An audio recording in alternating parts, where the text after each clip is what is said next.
the habit scorecard.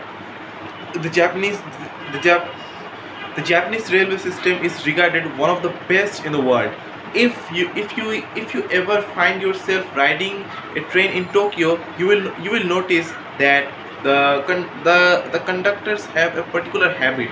As each operator runs the train, they proceed through a ritual of pointing at different objects and calling out commands.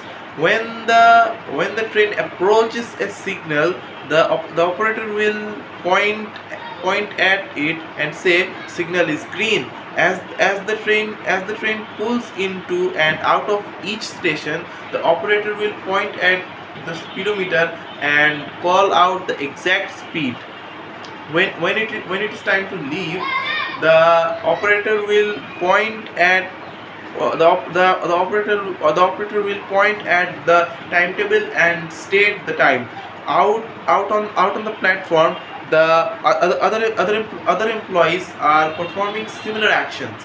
Before each train departs, staff members will point along the edge of the platform and declare all clear. Every detail is identified, point at and named aloud. The process known as pointing and calling is a safety system designed to reduce mistakes. It seems silly, but it works incredibly well. Pointing and calling reduce errors by up to 85% and cuts accidents by 30%. The MTA subway system in New York City adopt a modified version that is point only, and within 2 years of implementation incidents of incorrectly breathed subway fill 57%. Pointing and calling is so effective because it raises the level of awareness from a non-conscious habit to a more conscious level. Because the train operators must use their eyes, hands, mouths, and ears. They are more likely to notice problems before something goes wrong.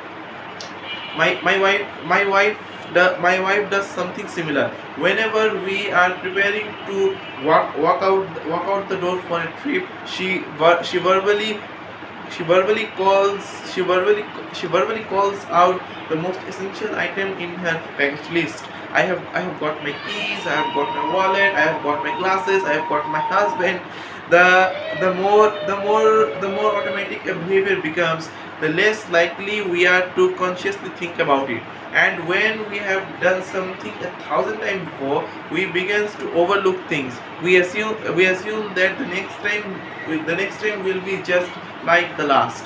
We are so used to doing that we have always done that we don't stop to question whether it is the right thing to do or at all. Many of our failures in performance are largely attributable to a lack of self-awareness. One of one of our greatest challenges in changing habits is maintaining awareness of what we are actually doing.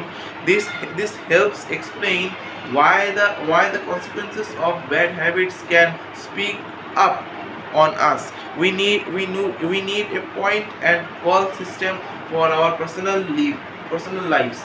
That is the origin of the habit scorecard, which is a simple exercise you can use to become more aware of your behavior.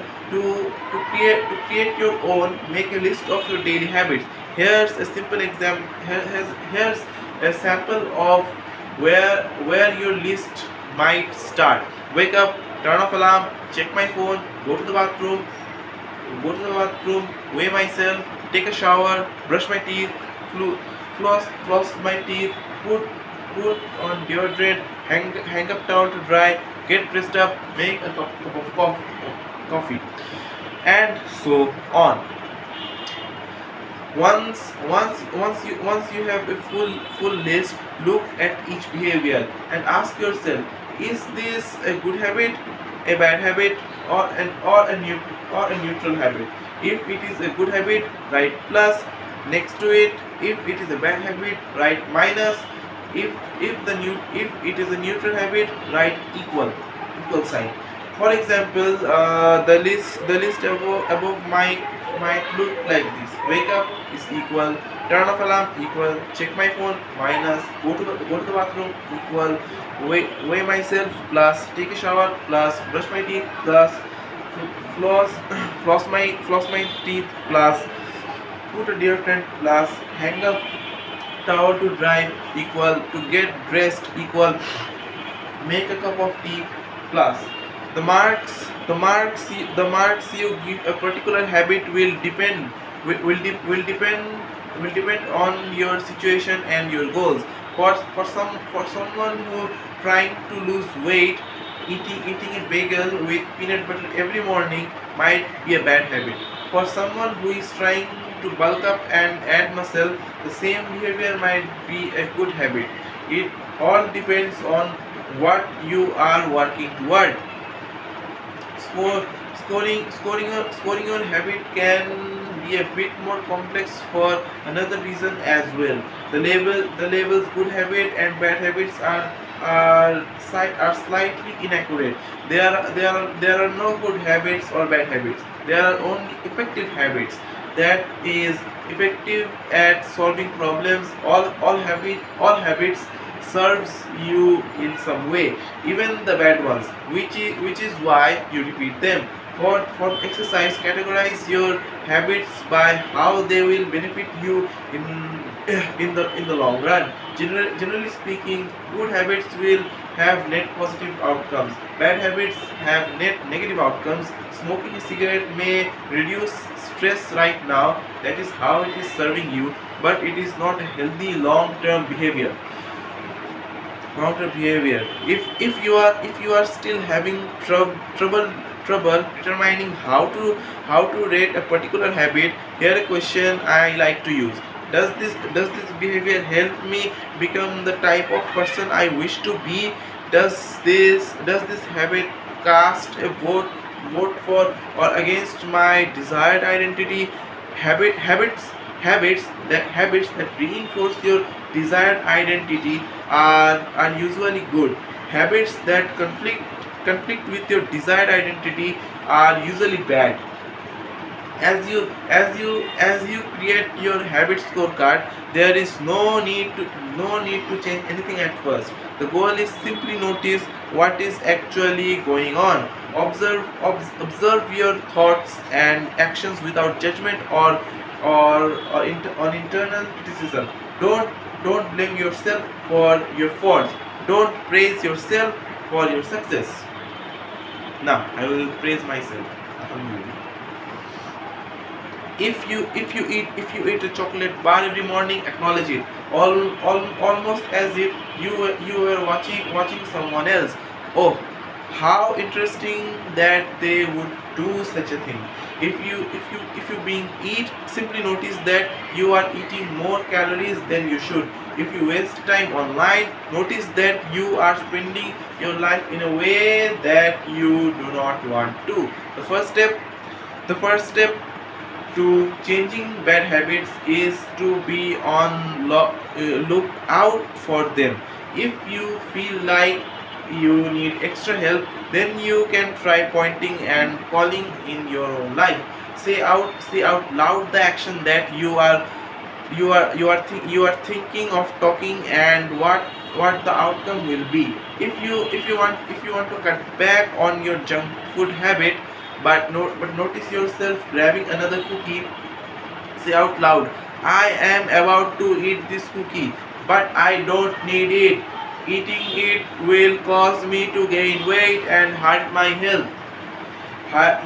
Hearing your bad habits spoken aloud makes consequences seem more real. It adds weight to the action rather than letting yourself mindlessly slip into an old routine. This approach is useful even if you are simply trying to remember a task on your to-do list. just just saying out loud, tomorrow I need to go to the post office after lunch, increases the odds that you will increases the odds that you will actually do it. You are getting yourself to acknowledge the need for action, and that can make all the difference. The process of behavior change always starts with awareness. Strategies like pointing and calling and the habit scorecard are focused on getting you to recognize your habits and acknowledge the cues that trigger them, which makes it possible to respond in a way that benefit you. Chapter summary. With enough practice, your brain will pick up on the cues that predict certain outcomes without consciously thinking about it. Once our habits become automatic, we stop paying attention to what we are doing. The process of behavior change always starts with awareness. You need to be aware of your habits before you can change them. Pointing and calling raises your level of awareness from a non-conscious habit to more conscious level by verbalizing your actions.